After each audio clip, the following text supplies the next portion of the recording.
Guys, this is going to be kind of a sad video because everyone remembers the GTO as the king of the muscle car era. The late 60s, big power, big attitude, legends, all of that. But almost no one talks about what came next. The 73 and 74 GTO are basically forgotten. So much so that until a couple of years ago, I didn't actually know they existed. But now that I know a little bit more about them, I think these cars are extremely underappreciated. Because even though they weren't the monsters of the 60s anymore, these cars still have a really interesting place in history, and I think they deserve much more respect than they get. Let's set the stage here a little bit. By the early 70s, everything was changing. Insurance rates were going up, emissions regulations were getting much tighter, gas prices were starting to rise. The muscle car era was in complete failure and completely falling apart. And it was at this time that Pontiac was trying to figure out what the GTO even was anymore. You know, they were so popular for so many years as the big engine, big body muscle cars. So that's why in 73 and 74, the GTO changed a lot. And that's also, incidentally, exactly why people stopped paying attention to it. Now, the 73 and 74 GTO get dismissed for a few reasons. They weren't fast. Horsepower numbers were way down compared to the late 60s.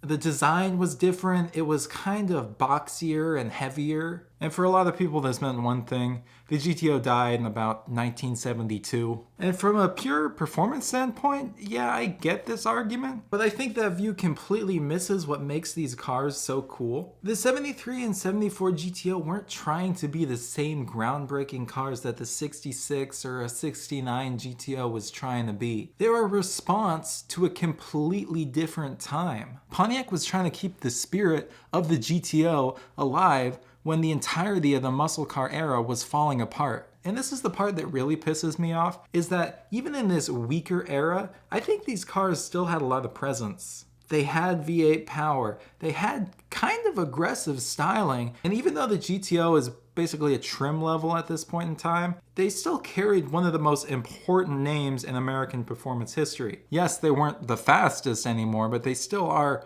100% part of the story. I think all of this just adds up and makes this car kind of interesting because actually all of their flaws represent the point in time they were being made, a point in time where everything was changing. Now again, I do know that when people point to the end of the muscle car era, this is what they're pointing to. The 73 and 74 GTO are definitely reflective of what happens when regulations are tighter, performance was just in the back seat kinda, and manufacturers had to adapt to the times. But even without that, these aren't just another GTO generation. It marks the end of the greatest run in muscle car history. And if you don't include this car in the history, you're basically going from the glory days to nothing. But that's not how it happened.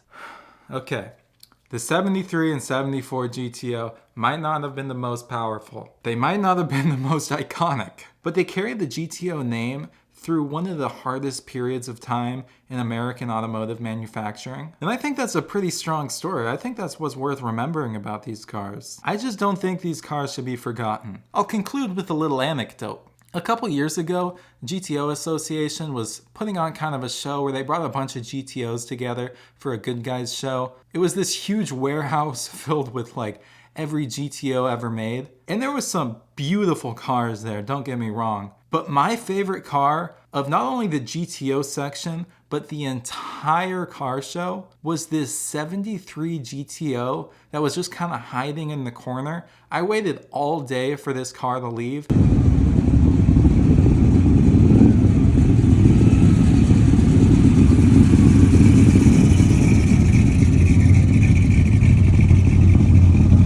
It was just so sleek to me. It was just so beautiful. It was the first time I ever saw this generation, and I always remember that car, and I'm like, I want that car. And it's for that sentimental reason, I don't think these cars should be forgotten in the grand scheme of things. Because if it wasn't for the 04, the 06 GTOs, which technically aren't even GTOs as much as I love them, they're Holdens, the 73 and 74 GTO were technically the last of an era of the greatest muscle car of all time. So without the 73 and 74 models, the GTO story just feels incomplete. Thank you for watching. Please let me know in the comments if anyone shares this weird fetish of mine for 73 and 74 GTOs.